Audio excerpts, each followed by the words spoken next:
Hi, നമുക്ക് ഒരു നായർ കല്യാണത്തിന് പോയാലോ? ഒരു നായർ സദ്യ കഴിക്കാൻ പോയാലോ? അപ്പോൾ സദ്യകൾ മുൻപും നമ്മുടെ നാട്ടിൽ നടന്നിട്ടുണ്ട്. സദ്യവട്ടങ്ങൾ ഇങ്ങനെയൊക്കെ നമുക്ക് ഒരുപാട് കാര്യങ്ങൾ മുൻപ് നടന്നിട്ടുണ്ട്. നാരായണ ഗുരു ഇങ്ങനെ കുറേ ഇങ്ങനെ ഭോജനശാലയും ഭോജനം കൊടുക്കുന്ന ഒരു രീതിയൊക്കെ ഉണ്ടായിരുന്നു. അദ്ദേഹമാണ് പല രീതിയിലുള്ള ഒരു തിരിച്ചുമാറൽ സംവിധാനം കൊണ്ടുവന്നിട്ടുണ്ടായിരുന്നത്. എന്തൊക്കെയാണ് അദ്ദേഹം കൊണ്ടുവന്ന മാറ്റങ്ങളെന്ന് നമുക്ക് അതായത് ഈ രണ്ട് വിഭാഗമായിട്ട് നിന്നിരുന്നു. നാരായണ ഗുരുവിൻ്റെ കാലഘട്ടത്തിൽ ഗാന്ധിജി നെഹ്റു കൂടെ ഒന്നിച്ചു വന്നു. ചില കാര്യങ്ങൾ വൈക്കം സത്യാഗ്രഹ റിലേറ്റഡ് ആയിട്ടുള്ള കുറേയധികം കാര്യങ്ങൾ സംസാരിക്കാനൊക്കെ ഇവർ വരുന്ന സമയത്ത് ഇവർക്ക് ആ ഭോജനശാലയിൽ രണ്ട് വിഭാഗമായിരുന്നു. ബ്രാഹ്മണന് ഒരു ക്ലാസ്, മറ്റവർക്ക് മറ്റൊരു ക്ലാസ്, അങ്ങനെ രണ്ട് ക്ലാസ് ഉണ്ടായിരുന്നു. അത് നാരായണ ഗുരു പറയുമ്പോൾ മാത്രമാണ് ഗാന്ധിജിക്കും ജവഹർലാൽ നെഹ്റുവിനും പോലും ബോധം വന്നിട്ടുണ്ടായിരുന്നു. ചേടാ, ഇതിങ്ങനെയാണല്ലോ എന്നൊരു തോന്നൽ അവർക്ക് പോലും ഉണ്ടാക്കി കൊടുത്തത് നാരായണ ഗുരുവായിരുന്നു. നാരായണ ഗുരുവിൻ്റെ ശിഷ്യനായ സഹോദരൻ അയ്യപ്പൻ, അദ്ദേഹത്തിന് അറിയാമല്ലോ, മിനിസ്റ്റർ, നമ്മളുടെ ആദ്യത്തെ മിനിസ്റ്ററാണ്. അദ്ദേഹം ഇതുപോലൊരു ഭോജന സമ്പ്രദായം ഏർപ്പാടാക്കിയിരുന്നു. അന്ന് പിലയന്മാരെ കൊണ്ടുവന്നിട്ടാണ്, പിലയ സമുദായത്തിലെ ആൾക്കാരെ കൊണ്ടാണ് ഫുഡ് ഉണ്ടാക്കിച്ചത്. ഇത് തന്നെയാണ് നാരായണ ഗുരുവും ചെയ്തിട്ടുള്ളത്. താഴ്ന്ന സമൂഹത്തിലെ ആൾക്കാരെ കൊണ്ട് ഫുഡ് ഉണ്ടാക്കിക്കുക എന്നുള്ളത് ചിന്തിക്കാൻ പോലും പറ്റുന്ന സാഹചര്യമല്ല. കാലം പഴയതാണേ.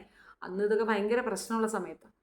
അന്ന് പലരും പല രീതിയിൽ ഒബ്ജക്ഷൻ ഉണ്ടായിട്ടും ഇതൊക്കെ മാറ്റണമെന്നും സ്വന്തം ജീവിതത്തിൽ കൂടെ തെളിയിച്ച രണ്ട് വ്യക്തികളുടെ പേരാണ് ഞാൻ പറഞ്ഞത്. ഈഴവ സമുദായത്തിൽ ജനിച്ചതാണ് ഓസിയുടെ അമ്മ. ഓസിയാണ് നമ്മുടെ ക്യാരക്ടർ. ഓസി പറഞ്ഞതാണ് ഇങ്ങനൊരു നായർ കല്യാണത്തിൻ്റെ കാര്യം. ഈ ചിത്രത്തിൽ കാണുന്ന കണക്കുള്ള കല്യാണത്തിൻ്റെ മാമാങ്കത്തിന് മുമ്പ് തുടക്കത്തിൽ ഓസി ഒരു കാര്യം പറയുന്നുണ്ട്. ഇതാണ് എൻ്റെ വീഡിയോയുടെ ഇതിവൃത്തം. നമുക്കതൊന്ന് കേട്ടാലോ? അതൊന്ന് കേട്ടു വരിക. അശ്വിൻ നല്ല നായർ സദ്യ കഴിക്കാൻ റെഡിയാണോ? അതാണ് ഈ ലോകത്തെ ഏറ്റവും വലിയ സാറ്റിസ്ഫാക്ഷൻ. സദ്യക്ക് നല്ല തിരക്കുള്ളപ്പോൾ സീറ്റ് കിട്ടുന്നത്. ഇതിലെന്താ പറയണേ? നായർ സദ്യ. കൊച്ചിന് നായർ സദ്യ എന്ന് പറയുമ്പോൾ എന്തോരോ ഗ്രേറ്റ് സാധനമാണെന്ന് അങ്ങോട്ട് തോന്നി. ഹസ്ബൻഡ് ബ്രാഹ്മണൻ, അച്ഛൻ നായർ, അമ്മച്ചി ഈഴവർ. അപ്പോൾ ഇതൊക്കെയാണ് ജാതി. ഈ ജാതികൾ പറയിപ്പിക്കുന്നതാണ്. ഇവർക്ക് എത്ര കിട്ടിയാലും മതിയാവത്തില്ല. അച്ഛൻ്റെ അതേ മോളാണ്, അച്ഛൻ്റെ മോളാണ്. ആറ്റിറ്റ്യൂഡും സ്വഭാവവും ആകെ മൊത്തം അച്ഛൻ്റെ മോള് തന്നെ. മണ്ടത്തരവും മൊത്തത്തിൽ ഉണ്ട് എന്നുള്ളത് വസ്തുത. ഈ നമ്മുടെ നാവിൽ നിന്ന് വീഴുന്ന സാധനം ഉണ്ടല്ലോ, കറക്റ്റ് അല്ലെങ്കിൽ വികട സരസ്വതി നമ്മളെ കൊണ്ട് പലതും ചെയ്തു കളയും. നാവിൽ സരസ്വതി വേണമെന്ന് പറയുന്നത് അതുകൊണ്ടാണ്. ഈ കൊച്ചിന് ഇത് എന്തിൻ്റെ കുറവാണോ എന്തിൻ്റെ കേടാണോ എന്ന് എനിക്ക് മനസ്സിലാകുന്നില്ല. അതെന്താടി പെണ്ണെ, ഈ നായർ സദ്യ എന്ന് പറയുമ്പോൾ വേറെ എന്തെങ്കിലും സ്പെഷ്യാലിറ്റി വേണേൽ നായരെ ഉരുട്ടി വെച്ചിരിക്കുന്നതിനകത്ത്. ഇങ്ങനെയുള്ള തീവ്രമായ ജാതീയ വർഗീയ ബോധമുള്ള മനുഷ്യരാണ് നമുക്കിടയിലെ ഏറ്റവും വലിയ വേഷങ്ങൾ. മനസ്സിലാക്കുക.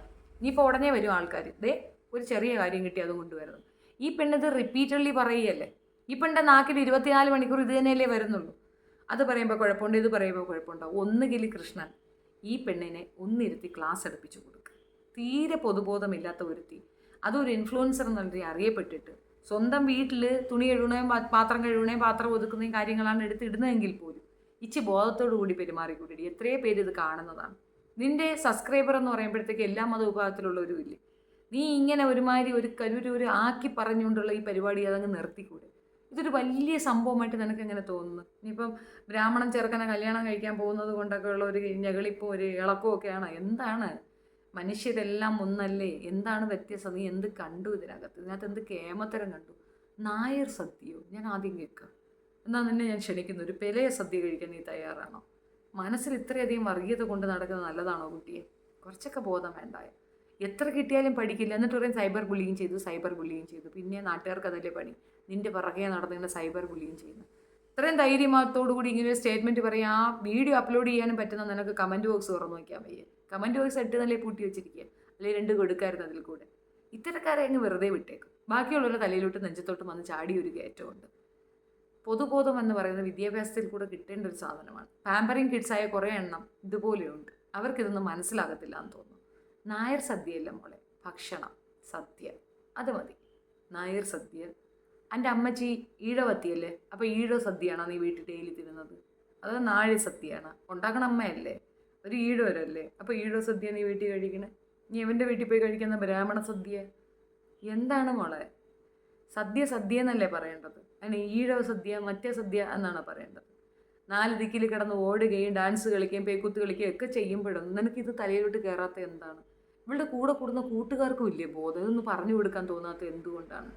കാണാൻ ചന്ത ഉണ്ടെന്ന് കരുതി വായി നിന്ന് എന്ത് വൃത്തിയിടും പറഞ്ഞു കളയില്ല കേട്ടോ. ഭയങ്കര ബോറാണ്. ഏതായാലും ഞാൻ നിന്നെ എടുത്ത് ഉടുക്കുന്നില്ല. കാരണം തീരെ ബോധവും വിവരം ഇല്ലാത്ത നിന്നോട് ഇത് പറഞ്ഞിട്ട് കാര്യമൊന്നുമില്ല. പക്ഷെ ഒരു കാര്യം മനസ്സിലാക്കുക, വീട് ചത്ത് മരിച്ച് എവിടെയെങ്കിലുമൊക്കെ കിടക്കുമ്പോഴത്തേക്ക് എടുക്കാൻ വരുന്നത് ഏത് മനുഷ്യരാണെന്ന് നിനക്ക് വല്ല ബോധം ഉണ്ടാവും? എന്തെങ്കിലും ഒരു ബോധം ഉണ്ടാടി പെണ്ണേ പൊട്ടത്തി, എന്താ പറയണേന്ന് ഒരു ബോധവും ഇല്ലാതിരുന്നുണ്ടെങ്കിൽ നായര് ഒന്നും പറയാനില്ല മോളെ. അല്ല ഒരു കാര്യം ചോദിക്കട്ടെ, അന്നനാളത്തിൽ കൂടെ നീ കഴിച്ചു കൊണ്ടുപോയി ആ സദ്യ ഉണ്ടാക്കിയത് നായരാണ് നിനക്ക് എത്ര ഉറപ്പ്? നീ കുശിനിപ്പരി പോയി നോക്കിയ? ബ്രാഹ്മണനാണ് ഉണ്ടാക്കിയത് നായരാണ് ഉണ്ടാക്കിയത് നീ പോയി നോക്കിയതിന്? ആഹാരല്ലേടി അതുണ്ടാക്കിയ മനുഷ്യൻ നായനായിരുന്നോ അല്ല ബ്രാഹ്മണനായിരുന്നോ? ചേറിലൊക്കെ നടന്ന് അത്രയും കഷ്ടപ്പെട്ടുണ്ടാക്കിക്കൊണ്ട് വരുന്ന ഫുഡ് നീ കഴിക്കുന്നുണ്ടെങ്കിൽ അതുണ്ടാക്കിയത് ബ്രാഹ്മണനാ അല്ല നായരാ? ആരുടെ എഫർട്ടാണ്, ആരുടെ വിയർപ്പാണ്? ഒരു ബോധവും ഇല്ലാണ്ട് ഇങ്ങനെ വീണ്ടും വീണ്ടും വർഗീയത പറയാൻ നിനക്ക് നാണമില്ലേ? നീ എന്താ ഭയങ്കര സംഭവമാണെന്ന വിചാരം? വെളുത്ത തോലുണ്ടെന്ന് പറഞ്ഞു കഴിഞ്ഞാൽ നീ നായരത്തിയായി അല്ലെങ്കിൽ ബ്രാഹ്മണത്തിയായി നീ ഗ്രേറ്റ് ആയെന്ന തോന്നലും ഉണ്ടല്ലേ ഈ വൃത്തിയോട് പറയുന്നത്? നിനക്കൊക്കെ നല്ലൊരു പാഠം കിട്ടാൻ എന്താ വേണ്ടതെന്നറിയാം. എവിടെയെങ്കിലും വല്ല ഇതിലുമൊക്കെ ഗതികെട്ട് കിടക്കുമ്പോഴത്തേക്ക് കൈസഹായത്തിന് വരേണ്ടത് ഏറ്റവും നീയൊക്കെ മോശമാണെന്ന് ചിത്രീകരിക്കുന്ന മതവിഭാഗത്തിലുള്ള ആൾക്കാരായിരിക്കണം. അപ്പോൾ നിന്റെ ബോധം ഉണ്ടാവും. ഇത് പ്രശ്നം എന്താണെന്നറിയാമോ? വർഗീയത പറഞ്ഞ് രാഷ്ട്രീയത്തിലേക്ക് ആളെ എടുക്കുന്നതിൻ്റെ ആഫ്റ്റർ എഫക്റ്റാണ് ഇതുപോലുള്ള തിരു റോക്കറ്റുകൾ. അപ്പം തിരു റോക്കറ്റുകളെ ഇങ്ങനെ തന്നെ പറയേണ്ടതായിട്ട് തോന്നിയത് കൊണ്ട് മാത്രം ഈ സബ്ജക്റ്റ് എടുത്തത്. എനിക്ക് തീർത്തും ഇഷ്ടപ്പെട്ടില്ല. ഈ പെൺകുട്ടിയുടെ സ്ഥിരമായി ഞാൻ വീഡിയോ കാണുന്നതാണ്. ഇതൊക്കെ എന്ത് സ്റ്റേറ്റ്മെൻറ്റാണ്? നെളിപ്പ് കൂടുമ്പോഴത്തേക്ക് പറയുന്ന ഓരോരോ വൃത്തികെട്ട സ്റ്റേറ്റ്മെൻറ്റുകൾ. ഇതിനിത്രയും കാര്യം പറയാനുണ്ടെന്ന് ചോദിച്ചാൽ, നായർ കുടുംബങ്ങൾക്ക് അഭിമാനിക്കാനായിട്ട് കുറേയധികം ചരിത്രമുണ്ട്. ഞാൻ അങ്ങോട്ട് പറയട്ടെ, മന്നത്ത് പത്മനാഭൻ എന്ന് പറയുന്നത് നിങ്ങളുടെ നായർ NSSൻ്റെ മെയിനായിട്ട് ഒരാൾ ഇരിക്കുന്നില്ലേ, അതുപോലെ തന്നെ മന്നത്ത് പത്മനാഭൻ എന്ന് പറയുന്ന ആളുണ്ടായിരുന്നു അതിന് മുമ്പിരുന്നത്. ഈ NSS ഉണ്ടാക്കിയത് അങ്ങേര് തന്നെയാണ്. അങ്ങേര് എഴുതി വെച്ചൊരു കഥയുണ്ട്, മോളാ ചരിത്രമൊക്കെ എടുത്ത് വെച്ചൊന്ന് വായിച്ചു നോക്കുക കേട്ടോ. ചൂട്ടുകെറ്റ ഹോൾഡേഴ്സ് ആയിരുന്നു നായർ കുടുംബത്തിലുള്ള ആൾക്കാർക്ക്. പബ്ലിക്കായിട്ട് ഇത് നടത്തിക്കൊണ്ടിരുന്ന ഒരു പ്രത്യേകതരം വിഭാഗമായിരുന്നു അവർ. പെണ്ണുങ്ങളെ വന്ന് സംബന്ധം കൂടുക, കൊച്ചിനെ ഉണ്ടാക്കി കൊടുക്കുക, എന്നിട്ട് പോകുക എന്നുള്ള ബ്രാഹ്മണന്മാരുടെ സ്ഥിര പരിപാടിയായിരുന്നു. സംബന്ധം കൂടാൻ പറ്റിയ അത്യാവശ്യം എന്താ പറയുക അമരാവത വീടുകളായിരുന്നു നായന്മാരുള്ളത്. ആർക്കും വന്ന് സംബന്ധം കൂടിയിട്ട് പോകാമായിരുന്നു. ഇനി വേറൊരു ചരിത്രം കൂടെ ഉണ്ട്. രാത്രി പുലയെ പേടിയുന്നോ പറയെ പേടിയുന്നോ പാണ പേടിയുന്നോ അങ്ങനെ എന്തോ ഒരു സാധനമുണ്ട്. മുറ്റത്ത് ചിച്ചിമുള്ള ഇറങ്ങിക്കഴിഞ്ഞാൽ അത് പുലയും കണ്ടു കഴിഞ്ഞാൽ പുലേൻ്റെ കൂടെ പോയി താമസിക്കണമായിരുന്നു.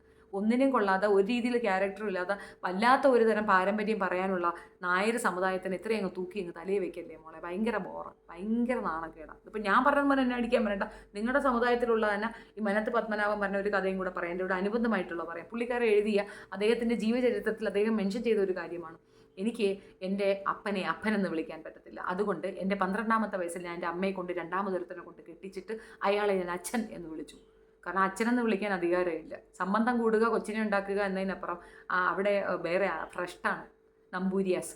നമ്പൂരി അതായത് അദ്ദേഹം ഈ ബ്രാഹ്മണൻ എന്ന് പറയുന്ന അദ്ദേഹം പ്രത്യേകം അങ്ങേര് നമ്പൂരിയിൽ അന്തർജനത്തിന് കൂടുന്നുണ്ടാകുന്ന കുട്ടിയാണ് കുട്ടി. ഇത് കൊശവനാ. അങ്ങനെ കൊശവനാണ് എൻ്റെ അപ്പൻ, അത് മറന്നു പോണ്ട. അപ്പം എനിക്ക് നായർ സദ്യ എന്ന് പറയുന്നതിനേക്കാൾ നല്ല കൊശവൻ്റെ സദ്യ എന്ന് പറയുന്നല്ലേടി നല്ലത്? അതല്ലേ എൻ്റെ ഒരു രീതി. ഒരു ജാതി പറഞ്ഞുള്ളൊരു പെരുമപ്പെടൽ. നായർ സദ്യ ഭയങ്കര സംഭവമാണ്. അതുപോലെ ബിരിയാണി എന്നാണ് പറയുക, അല്ലെ മേത്തച്ചി ബിരിയാണി എന്ന് പറയത്തില്ല. ഇപ്പം എല്ലാവരും കഴിക്കുന്നുണ്ടല്ലോ. മുമ്പ് അതായിരുന്നില്ല പ്രശ്നം. ഭക്ഷണത്തിനെ ഭക്ഷണമായി കണ്ട് റെസ്പെക്റ്റ് ചെയ്യാൻ പഠിക്കാത്തത് എന്താണ്?